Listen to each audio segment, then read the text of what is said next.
Hello, everyone. Welcome to the next episode of our Champion Spotlight, where we're going to tell you about Talaria's latest star. She's tough, she's rowdy, and she's ready to pummel the Dark Lord's ugly mug into submission. Let's give it up for Ronda. Yes, the Ronda Rousey heeded the call and has joined the Banner Lords in their fight for Talaria. Of course, a fighter of her caliber couldn't be anything less than a legendary champion. Want to know why? Let's take a glance at her skills. Ever heard of a 1-2 punch? Ronda takes that concept a step further with her default skill, Flaming Flurry. That has her socking her opponent with 3 jaw-shattering punches. If that target happens to be below half health after the 3rd punch, Ronda adds another punch for good measure. It's a fairly simple skill as far as mechanics go, but it hits hard, and it'll be incredibly useful against the Fire Knight and any other foes that need you to strike in quick succession. Ronda's second skill is Phase Rushdown, and this is where things get wild. Ronda projects her Burning Spear to deliver a brutal 3-hit attack, which is already super awesome. Well, not only does this skill ignore enemy shields and 30% of their defense, but Ronda also places an irresistible block passive skills debuff before attacking and then an irresistible block active skills debuff afterwards. Up until now, Ramantu Drakesblood was the only champion who could block passive skills. And if you don't remember why that's a huge deal, let me refresh your memory. Let's look at some of the dangers you face in PvP. Mighty Akko, constantly stealing your buffs. Ronda's got it. Tormund, frozen your champions? No problem, she'll melt his face. Need to revive someone, but there's Lydia on the other team?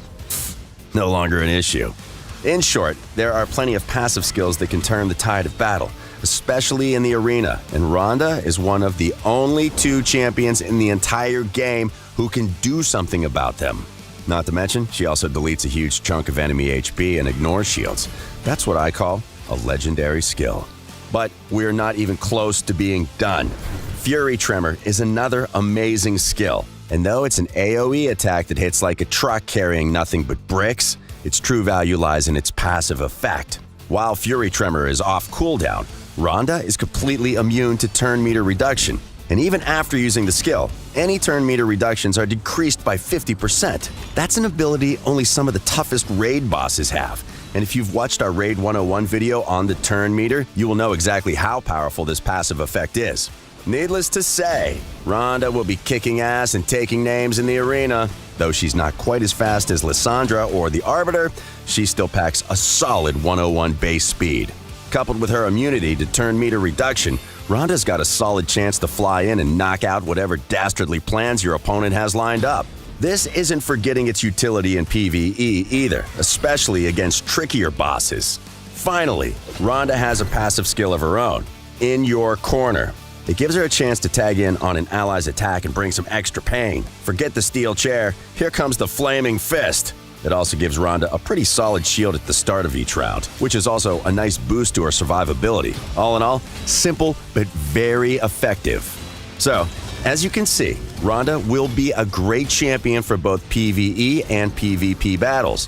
Her ability to block passive and active skills and immunity to turn meter reduction makes her instrumental in countering many powerful arena builds, and she can inflict eye-watering amounts of damage. However, she doesn't bring many other buffs or debuffs of her own to the table, so she'll have to be paired with other champions to make for a devastating team composition. One thing to remember is the timing of Fury Tremor. Better hold it for after enemy turn meter manipulators use their big skill.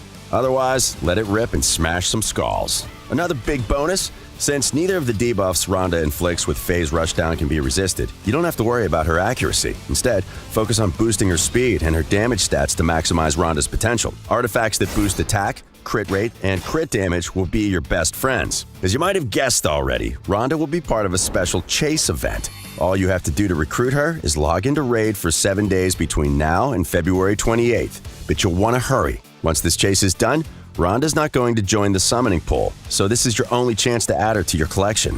When it came to creating the champion, we worked closely with Ronda, both on the visual design of her armor and the core idea of her skills. Better yet, we even recreated the outfit in great detail thanks to the wonders of 3D printing, and had Ronda becoming her Raid alter ego for her promo video. Let's hear from Ronda about how it felt seeing a fantasy version of herself come to life. I've had other games kind of like do like little tributes to me, like World of Warcraft did an NPC. You can find her in Pandaria. And then Guacamelee did like a little character that was based on me, and then it was like kind of cute. But I never actually had a playable fantasy character, and I'm like such a big nerd when it comes to like Lord of the Rings lore that involves like orcs and elves and all these different things. So to actually be a playable character in the fantasy genre is an actual fantasy for me, and so it's just completely unreal. And to be like wearing it and being it, I have an awesome life, what can I say? Ronda was involved with thinking up the concept for her character and skills. How did she feel about the final product? I love the fact that the gauntlets are a weapon because I am a weapon, of myself. And the armor has, some gladiator inspirations and some Scottish Highland Rowdy Piper, inspirations, and there's a couple like samurai nods in here. And since judo came from Bushido warfare, and that's what samurais used to use. Of course, Ronda's career in judo, MMA, and WWE called for hand-to-hand fighting. But why is she punching people instead of flipping or throwing them? Fortunately, she had an answer. Well, the original jiu-jitsu that got organized into judo as a sport later on. And the reason there is no striking in judo is why are you gonna punch or kick somebody wearing armor? And so judo was actually a fighting style for people wearing armor. And but you can punch people when you're wearing armor when you have flaming gauntlets, which is why we have flaming gauntlets as my weapon, because I've always wanted to punch somebody so hard that it goes through armor. And so here we are.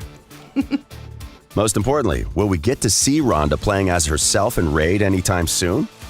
You can check me out streaming on YouTube and Twitch, and you will definitely be seeing me play as myself on stream as soon as I come available. And that's it for this special spotlight. As always, hit like and subscribe, and don't miss your chance to get Ronda. Until next time, happy raiding.